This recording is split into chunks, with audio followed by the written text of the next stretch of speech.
Year 2012. There's a 13-year-old kid in Greenville, North Carolina, who's so painfully shy he can barely order a burger without freezing up. He's not the class clown. He's not the popular guy. He's the kid staring at his sneakers, hoping nobody calls on him. Fast forward 12 years and that same kid is handing out private jets, building his own chocolate brand, and starring in a $100 million Amazon show. This is the story of Jimmy Donaldson, the world knows him as Mr. Beast, and how a kid who couldn't talk to people ended up being watched by more people than almost anyone on Earth. Jimmy was born May 7th, 1998. His parents were both active duty military and things at home were rough. They split up when Jimmy was 9 and his mom raised him and his younger brother mostly on her own. Here's the thing about Jimmy that explains basically his whole career.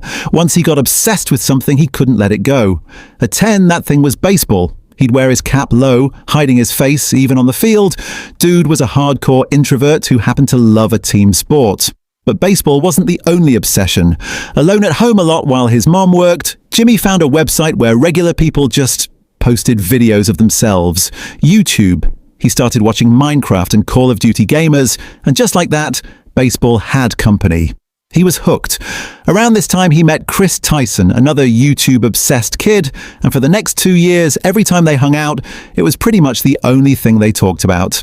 At 12, Jimmy watched one of his favorite YouTubers quit his day job to go full-time. That was the light bulb moment. You can actually build a career on this. He needed a name.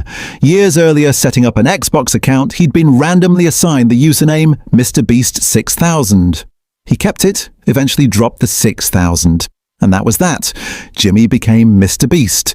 He started with faceless gaming commentary, then opinion videos layered over gameplay, then breakdowns of what made other big creators successful. Funny enough, the kid who froze up talking to real people in real life had zero problem talking to a camera. At 15, life was rolling along fine. Baseball, YouTube, normal teenage stuff. Then he started losing weight fast and getting brutal stomach pain. Diagnosis: Crohn's disease. It wrecked him physically and ended baseball for good. He was heartbroken, but somehow that loss lit a fire under him for YouTube instead. He was filming on a low-quality Windows phone, editing on his brother's hand-me-down laptop, and his mom genuinely thought he was in his room video-chatting friends. She had no idea he was making content. He saved for a year, scraped together enough for a real laptop, a mic, a light, and begged his parents for a second-hand iPhone. 7 years in, still no real traction. The only thing keeping him going was pure obsession. And a mindset that basically said, I'm either going to be the biggest YouTuber in the world, or I'm going to spend my whole life trying. At 17, Jimmy told his mom he wanted to skip college and go all in on YouTube. She wasn't having it, go to college or move out. So Jimmy did what any determined 17-year-old does. He went to college. Except most days he was actually out somewhere filming videos. In 2015, he leaned into stunts that took real effort, like cutting through a table using only plastic knives. Views started climbing. By his first month of college, he was making enough to move out on his own, no degree required. One night, watching a 700-episode anime with Chris, Jimmy had an idea. Film himself counting from 1 to 100,000 while the show played in the background. 40 hours of counting later, he uploaded it, and it hit 5 million views in 5 days. After 400-plus videos with no real breakout, this was the one, and it taught him the actual formula. To win on YouTube, you don't just show up, you do something borderline unbelievable. He kept escalating, microwaving a microwave, building a castle out of plastic cups, and by 2017, he crossed 1 million subscribers. His first brand deal came in at $5,000 from a company called Quid. Jimmy talked them down to $300 instead, on the condition it went viral. He took that $300, walked outside, found a homeless man, and gave him the whole thing. Chris filmed the reaction. It blew up. More brands came calling, and Jimmy kept funneling nearly every dollar he earned straight back into giving more away. Twitch streamers, pizza delivery guys, and eventually $100,000 to his own mom, enough to pay off her house. It wasn't just generosity, it was a growth engine. Giving felt good to watch, which meant more views, which meant more ad revenue and bigger brand deals, which funded even bigger giveaways. He'd cracked a self-feeding loop. By 2018, the stunts went next level, building a mansion out of cardboard, becoming an Uber driver who shows up in a literal tank, surviving 24 hours underwater. He also introduced the challenge format. Last person touching a Lamborghini wins the Lamborghini, that kind of thing.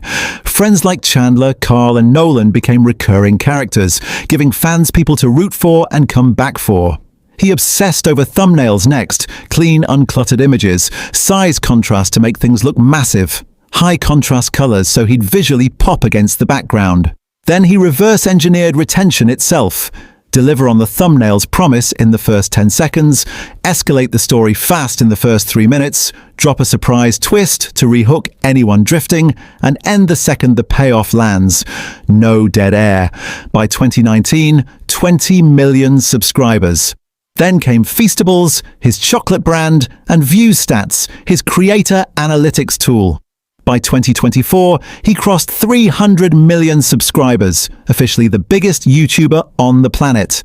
Then, mid-2024, a former employee named Donaldson dropped 2 explosive videos accusing MrBeast of faking stunts with CGI, faking charity donations, and stiffing challenge winners out of prize money. The videos racked up over 10 million views combined.